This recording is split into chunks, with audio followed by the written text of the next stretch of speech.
What is going on, YouTube? I am Prepper Princess, the author of Living on Almost Nothing. If you are interested in purchasing my book, I will go ahead and leave a link down in the description box below. Today, I want to talk about the insanity of the American culture and guest rooms. So I had to look it up, and today I found out that a guest room, when you add to the value of a house or the purchase price of a house, a guest room costs anywhere between $22,000 and $36,000, or not a guest room, per bedroom. So for a spare room, $22,000 to $36,000.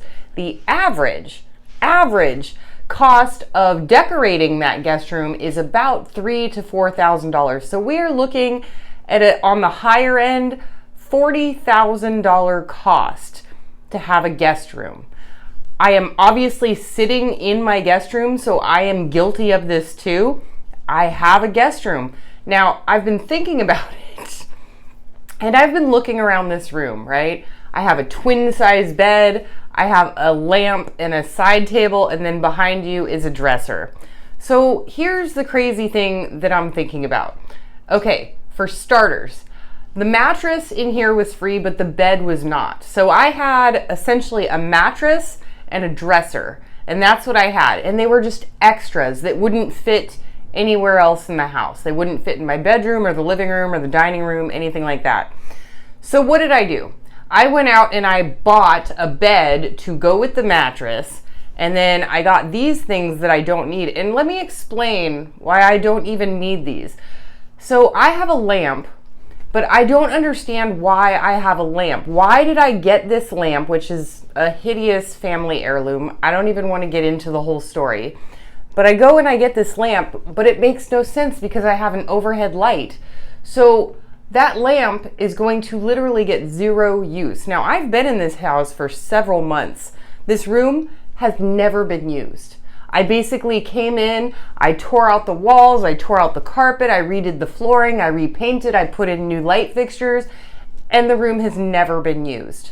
Now, there's a whole bunch of different weird stuff that's been going on in my head about this. I also bought the painting because I didn't have any artwork to put into this spare bedroom. And I'm basically making the spare bedroom, and I'm sure that everybody is, for the comfort of others. For extended family that wants to come and visit. You want them to be comfortable, so you want them to have their own space.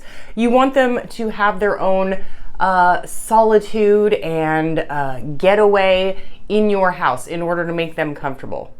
Well, here's the thing that is getting to me now. Here's the way I'm thinking. Help me out here. Let me know if I'm on the right track. In your 20s, that's pretty normal. Like, your friends will come and visit, and you guys will go out and party and do all this fun stuff. But once you're past your 20s, your friends don't really stay at your house very often, your friends and your family. They will go and rent a hotel room or a motel room or an Airbnb or a VRBO. And I think that they do that so that they don't inconvenience you or put any sort of strain on the relationship or things like that. But for the most part, past the 20s, people don't stay at your house. They stay near your house, but they will take on that extra cost for that extra bit of privacy and solitude. And if you have a family member that is coming to visit your house, or a really close friend, I mean, the only people who are going to be staying at your house are really close family members and really close friends. And if they are that close with you, they don't need a guest room. Like, most people would be happy. I mean, I'm not comfortable sleeping on a couch because I've got back issues, but think about, and people will say, get one of those pull-out beds on a couch if you don't have a spare bedroom, which is great. That's a great idea. But I'll go even cheaper than that and even further than that and say, why spend an extra $300 or $400 on a couch for this extra feature that you're only going to be using once a year, maybe twice a year, when you can buy a blow-up air mattress for $50 or a really, really impressive one for like $75. And I slept on an air mattress and I think they're really comfortable. Now, if you have a really close friend or a really close family member, they're not really going to care that much about where they sleep. They don't care that they have a guest room or a huge normal sized bed coming out of your couch. They're going to be perfectly happy with an air mattress, and they're going to be grateful to have it because they're just there to spend time with you. You know, they're not there to get a private refuge away from you while they're coming to visit. You know, you're going to be spending as much time together as you possibly can. And we have this cultural thing in our society where it's like everybody has to have a guest room. Now, I'm not against guest rooms if you have the extra finances to do so, but what I'm saying is that if you don't have the finances, the extra $40,000 sitting around to have a spare bedroom, don't feel guilty about not having that spare space, because people are either going to be getting a hotel room or you can simply have a blow-up mattress. That's really great. Now, I'm looking at my spare bedroom here that's never been used. Literally, it has never been used. And it's basically holding the furniture that nobody else really wanted in my family. So I've got all this junk furniture in here. Junk furniture. It's not junk, but it's junk furniture to everybody else. Nobody else wanted it. And that's how I decorated the bedroom, which is kind of normal because it's the cheapest route to go. But at the same time, this room is not getting any use, and I don't even understand anymore why I have it. I am seriously considering like trying to sell this stuff on Facebook Marketplace, getting rid of it, and using this for something that would be more beneficial to me. Maybe an office space, maybe a small gym. I would love to have my own private area that is a gym so that I'm not tripping over the dogs while I'm doing my Zumba. But this is a very small room for a gym, so I'm not sure how that would work out. But I also have all of my office equipment, stuff that I use to run my YouTube channel, out in the living room. And it would be really great to have a designated space for my work so that I'm not bringing my work into my regular living life. And there's another thing that comes along when you are purchasing a house. There's two things that you're going to notice that are going to save you $100,000. One is spare bedrooms. So if it's just one person, now I'm not saying, you know, you only should have one, you should only be living in a studio and that's the way you should live. That's not what I'm saying. I'm just saying don't feel guilty about not having extra space. You know, you don't have to feel guilty about it. And in our culture, if somebody were to say, oh, I've got a 1-bedroom, 1-bath house, they'd be like, well, what about a guest room? You know, well, what about that extra space that you need? There's a lot of that going on in our culture, but there's two things when you buy a house that are going to make the price exceptionally cheaper, like way cheaper.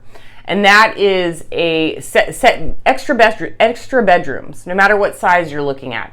An extra bedroom is going to add a huge extra cost onto the property, as well as extra bathrooms. So the standard in America is a 3-bed, 2-bath house, whether you are a 1-person family or a 5-person family. That's the standard here. But another thing is a garage. Now, a garage adds about $50,000 onto the value of a property. So if you're thinking about it in terms of that, you know, I've got a 2-bed, 1-bath instead of a 3-bed, 2-bath. So I saved $50,000 on a bathroom. I saved $50,000 on a bedroom, and there's no garage here. So I saved another $50,000 on a garage. So you're looking at a house that is $150,000 cheaper, and I still have extra space that I am not using. This is insanity. This is insanity for our culture. And you know, when you compare American cultures to other cultures throughout the world, Africa, the UK, Europe, even high North America like Alaska, Sweden, places like that, they work in square meters, but typically our houses are around 2,000 square feet. Anything below 2,000 square feet, we assume it's too small for us. But other countries, they have 2-bed, 1-bath or 3-bed, 2-bath, and they're usually around 1,000 square feet. So, and the cost is pretty much the same, you know, economy-wise, as it is in the United States. So I'm just saying, if you are in the market to buy a new house, try going, looking, not, you don't have to, but I'm just saying, look at spaces that are a little bit, have less enclosed spaces than you are used to. And just try and remember in the back of your mind when you're looking at these places that if they are really your friends, they're going to be perfectly happy on an air mattress or a couch if you don't have the extra space for a spare bedroom. And if your spare bedroom is sitting there for a year, 2 years, 6 months, whatever, being totally unused, maybe it's time to rethink that space and say like, hey, I want to make this into a usable space, something that I'm going to use all the time and that's going to be very handy for me and is going to increase my happiness in my lifestyle. So I'm looking at this and I'm thinking maybe I'm going to let it go and do something else with this room. We'll see. I don't know yet. Anyway, that's a thought that I've been having lately. Do what you can with what you've got. Prepper Princess out.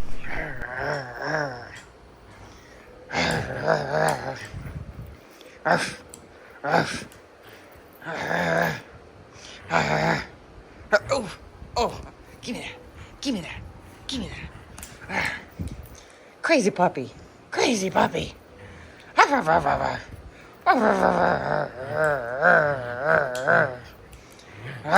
What?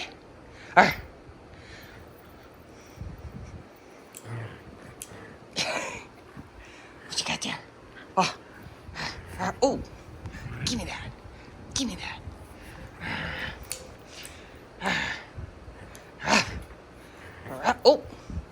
Oh, give me that.